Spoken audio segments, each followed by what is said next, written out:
안녕하십니까. 관리번호 2번 답변 드리도록 하겠습니다. 먼저 구상형 1번 답변 드리도록 하겠습니다. 제시문 속 각 학생이 가지는 동기적 특성을 한 가지씩 말씀드리도록 하겠습니다. 먼저 첫 번째로 학생 A가 가지고 있는 동기적 특성은 성취성입니다. 학생 A는 열심히 노력해서 좋아하는 과목 점수를 올리고 자신감을 높이고 싶다고 말하고 있습니다.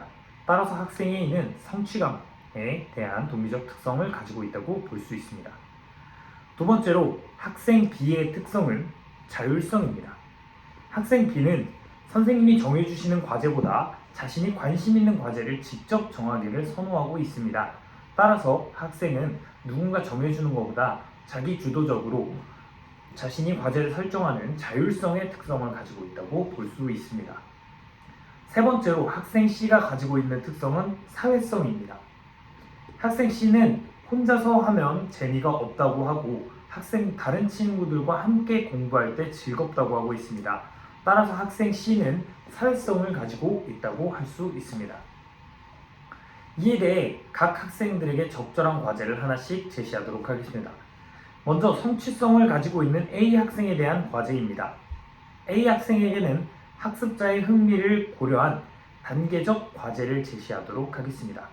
특히 단계적 과제를 학습지를 통해서 제시를 함으로써 스몰 스텝의 원리를 통해 학생이 자신의 흥미를 기반으로 성공의 기쁨을 누릴 수 있도록 하겠습니다.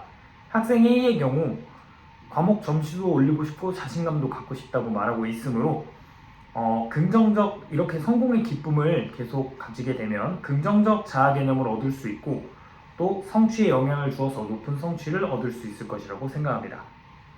학생 B에 대해서 답변 드리도록 하겠습니다.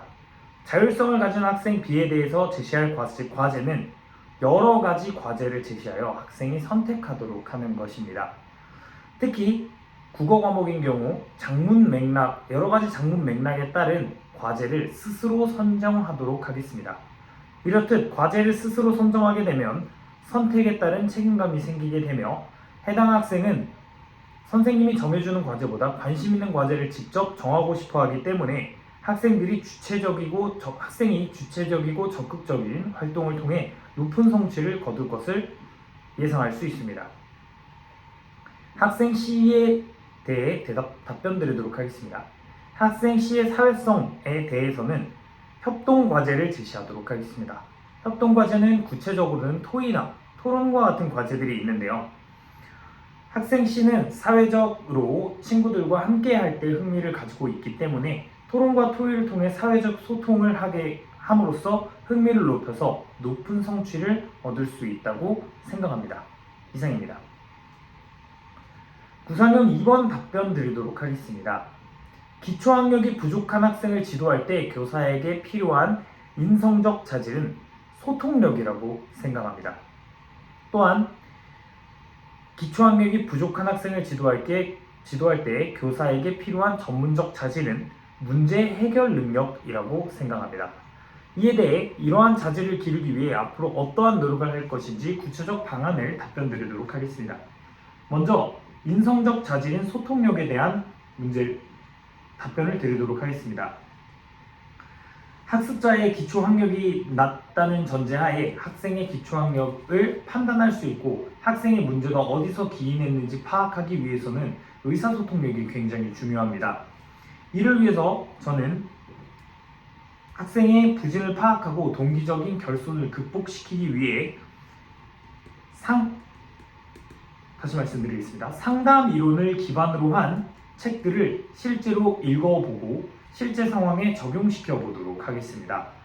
상담 이론을 기반으로 한 책을 읽게 되면 학습자와 의사소통을 할 때 학습자의 문제가 어디서 기인하는지 파악할 수 있기 때문입니다. 전문적 능력에 대해서 답변 드리도록 하겠습니다. 전문적 자질로 제시하는 것은 문제 해결 능력인데요. 학생의 기초학력 부진의 문제가 발생했을 때 교사는 이를 해결해 주어야 하는 존재라고 생각합니다. 따라서 저는 이러한 능력을 발전시키기 위해 교육청의 자료를 찾아보는 방안을 제시하도록 하겠습니다.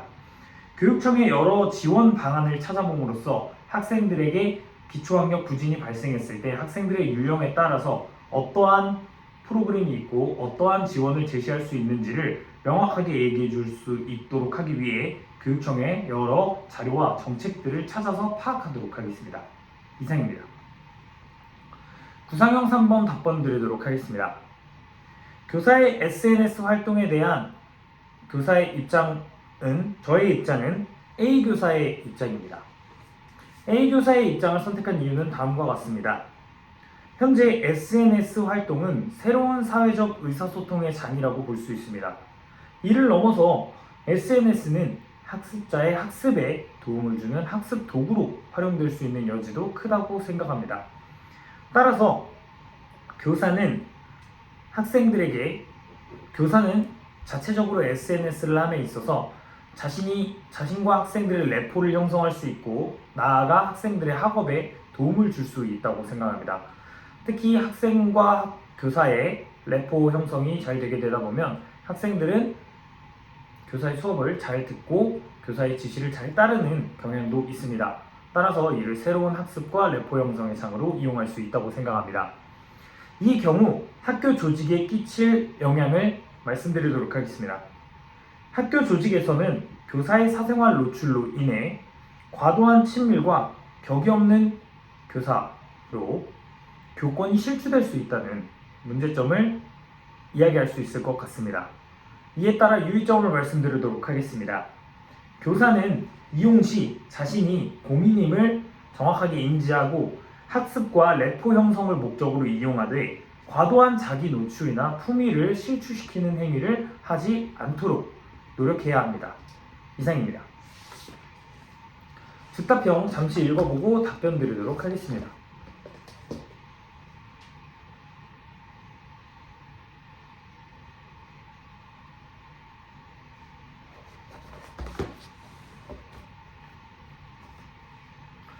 답변 드리겠습니다. 두 교사 중 제가 선호하는 교사는 B 교사입니다.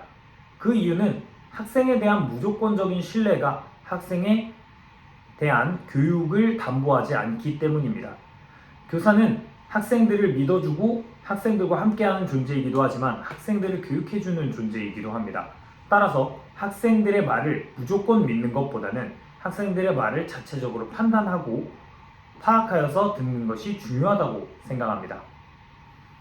제가 선택한 교사의 입장에서 유의해야 할 점은 학생들의 감정을 이해해 주어야 한다는 점입니다.